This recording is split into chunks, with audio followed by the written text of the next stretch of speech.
As per the official statistics, per day, UK has 192 rape cases and US has 345 cases per day, rape cases, and India 88 to 90 cases per day.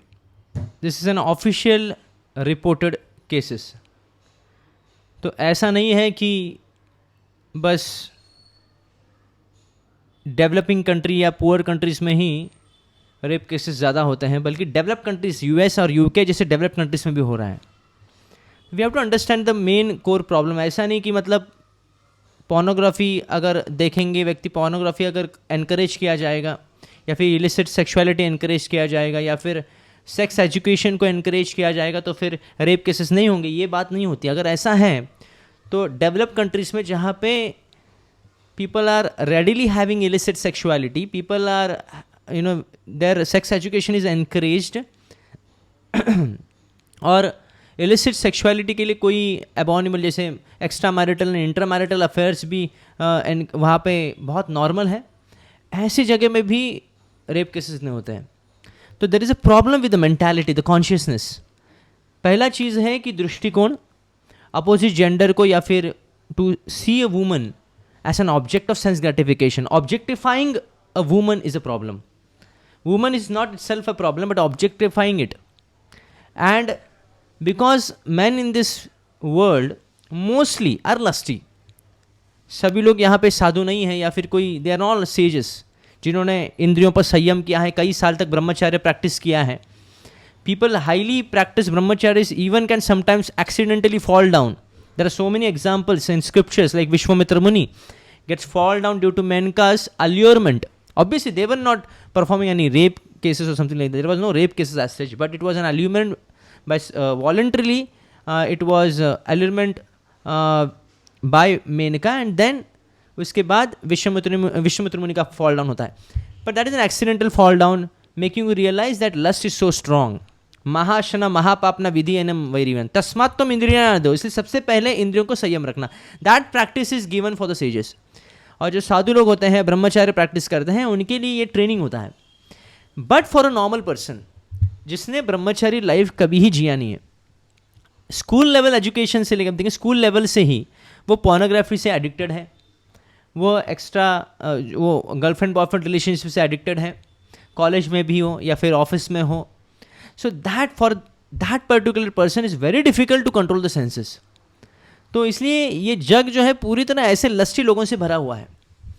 That's why for a woman it is not same. जैसे मनुस्मृति, कई लोग miss interpret करते हैं मनुस्मृति को और कहते हैं कि मनुस्मृति जो है न स्वतंत्र अर्हति, स्त्रियों को अगर स्वतंत्रता नहीं, इंडिपेंडेंस नहीं दिया जाता है. तो इट्स नॉट लाइक दैट.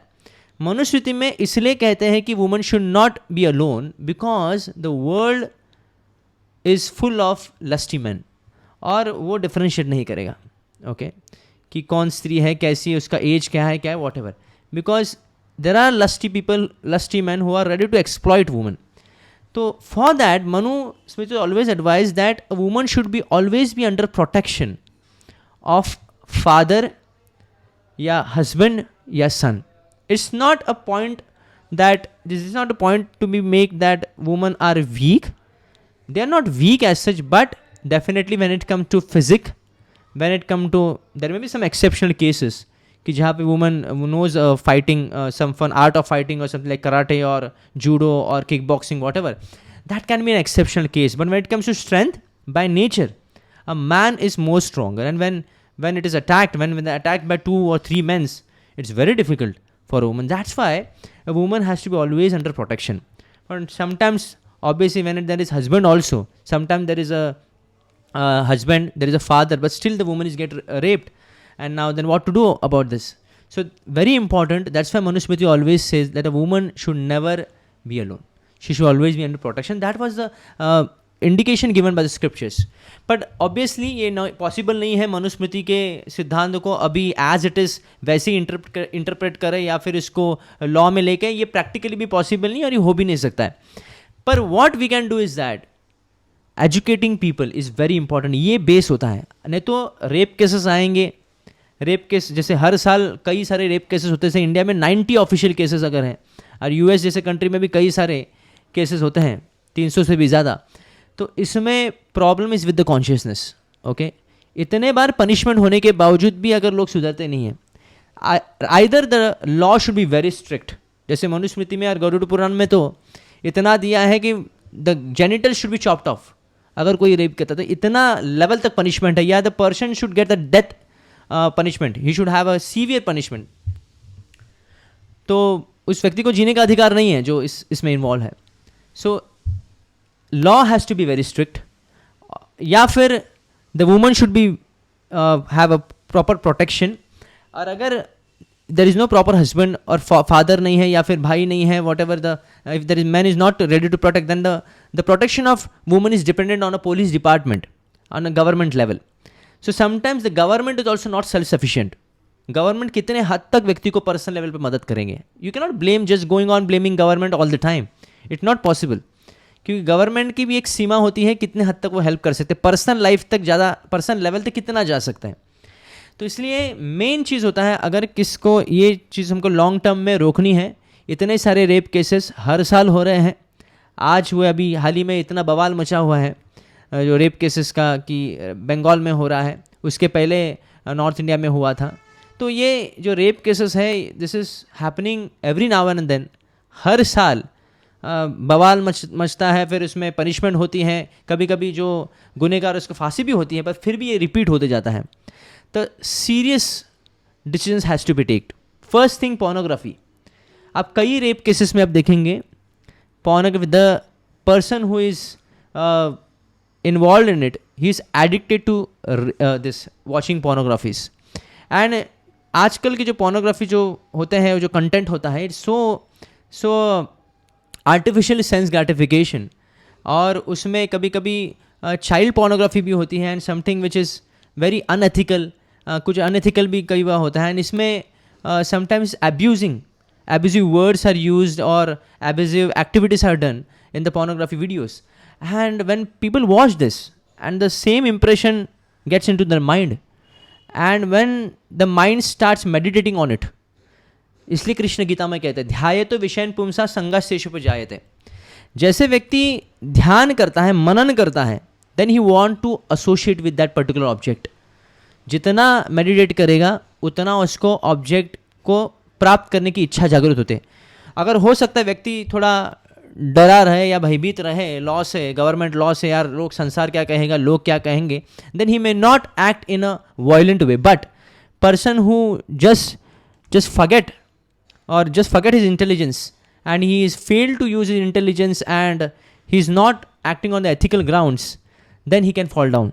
तो मनन करने के बाद संग प्राप्त करने की इच्छा होती है, संग नहीं प्राप्त की तो क्रोध आता है। इसलिए कई बार रेप केसेस के बाद व्यक्ति जो है कभी खून कर देता है, कोई किसी का खून भी कर देता है। तो it's a very dangerous things. तो क्रोधात भवति सम्मोह, जब क्रोध आता है तो सम्मोहित डिल्यूजन हैपन्स, एंड सम्मोह स्मृति विभ्रमः, there is no remembrance of good advice. Then at that point of time जितने भी अपने एजुकेशन सिस्टम ने जितनी भी अच्छे अच्छे चीज़ें सिखाई है, या फिर बड़ों ने अच्छी अच्छी चीज़ें सिखाई हैं, ये लस्ट जो है आपको भुला देता है।